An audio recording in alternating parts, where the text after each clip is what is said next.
बिस्मिल्लाहिर्रहमानिर्रहीम। लाखों दरूद पाक हज़रत मोहम्मद सल्लल्लाहु अलैहि वसल्लम और आप सल्लल्लाहु अलैहि वसल्लम की आल पर। अस्सलामु अलैकुम। मेरा नाम इफ्तिखार अहमद है और आप मेरा यूट्यूब चैनल नॉलेज देख रहे हैं। काबा शरीफ पर इब्राहा की लश्कर कशी का वाक़या, इस सिलसिले में आज की वीडियो का अन्वान है हज़रत अब्दुल मुत्तलिब की दुआ और इब्राहा का हमला। एडवर्ड ग्रानवेल ब्राउन अपनी किताब ए लिटरेरी हिस्ट्री ऑफ पर्शिया में लिखते हैं कि कुरैश वो मुअज़्ज़ज़ कबीला था जिसे काबा शरीफ की निगहबानी की ख़ास ज़िम्मेदारी सौंपी गई थी। हज़रत अब्दुल मुत्तलिब के अंदाज़ो अतवार से मुतासर इब्राहा ने अपने मुतरज्जम के ज़रिए पूछा कि वो यानी हज़रत अब्दुल मुत्तलिब क्या चाहते हैं। हज़रत अब्दुल मुत्तलिब ने जवाब दिया कि मैं ये चाहता हूँ कि बादशाह मेरे वो 200 ऊँट वापस कर दे जो उसके सिपाहियों ने छीन लिए हैं। इब्राहा ने यह सुनकर हैरत से बोले, तुम मुझसे अपने 200 ऊँटों की बात कर रहे हो, मगर उस मुक़द्दस घर की कोई फ़िक्र नहीं जो तुम्हारे और तुम्हारे आबाओ अजदाद का मरकज़ अक़ीदत है और जिसे मैं तबाह करने आया हूँ। उस पर हज़रत अब्दुल मुत्तलिब ने नहायत पुरएतमाद लहजे में वो तारीख़ी जुमला कहा जो अरबों की फितरी अना और तवक्कुल का मज़हर है। उन ऊँटों का मालिक मैं हूँ, मगर उस घर का एक मालिक है जो उसकी हिफाजत खुद करेगा। ये जवाब सुनकर इब्राहा ने तंज़ किया कि वो काबा का मालिक उसे मेरे हाथों से नहीं बचा सकता। हज़रत अब्दुल मुत्तलिब ने पुरसुकून अंदाज में जवाब दिया, ये तो वक़्त ही बताएगा, बस तुम मेरे ऊँट वापस कर दो।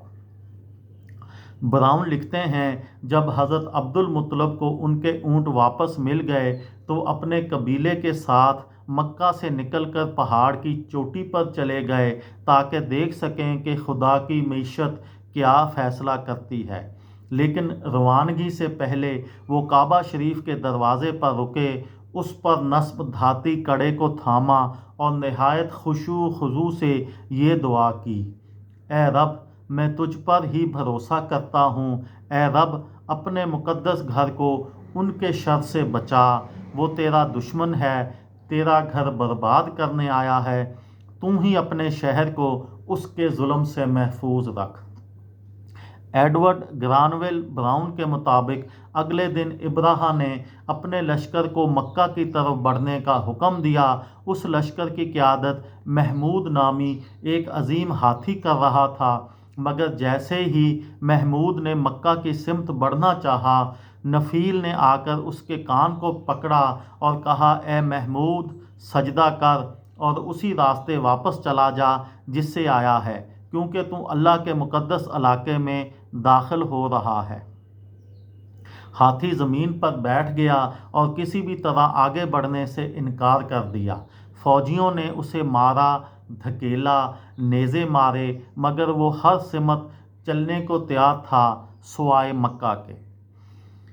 ब्राउन लिखते हैं कि तारीख़ी हवालों के मुताबिक तब अल्लाह ने छोटे छोटे परिंदों के लश्कर भेजे जिन्हें अबाबील कहा जाता है। हर परिंदा अपनी चोंच में एक और पंजों में 2 कंकर लिए हुए था। जब उन्होंने ये कंकर हबशी फ़ौज पर बरसाए तो हर शख्स जिस पर पत्थर गिरा वहीं तड़प कर मर गया। कहा जाता है कि एक हबशी फ़ौजी किसी तरह वापस हबशा पहुंचा और लोगों ने उससे पूछा वो कैसी चिड़ियां थीं। उसने ऊपर इशारा किया और उसी लम्हे ऊपर मंडलाते परिंदे ने एक कंकर गिराया जो उस पर गिरा और वो भी वहीं हलाक हो गया। ताहम अबाबील किसी परिंदे का नाम नहीं है। तफसीर मौलाना मोहम्मद यूसुफ के मुताबिक उसके मानी हैं गौर दर गौल। कंकरियों के हुजम से भी मुतल्लक मुख्तलिफ रवायात हैं। सीरत इब्न इसहाक के मुताबिक नौफल बिन अबी मुआविया बयान करते हैं कि ये कंकरियाँ मसूर के दाने से बड़ी और चने से छोटी थीं। हज़रत अब्दुल्ला बिन अब्बास से रवायत है कि ये कंकरियाँ रेठ के बराबर थीं, जबकि एक रवायत ये भी है कि कंकर के बकरी के मेंगनियों के बराबर थीं। ये थी मेरी आज की वीडियो। किसी दोस्त को, किसी भाई को, किसी बहन को फ़ायदा हो तो मुझे दुआओं में याद रखिएगा। दिल दिल पाकिस्तान, जान जान पाकिस्तान। अस्सलाम वालेकुम।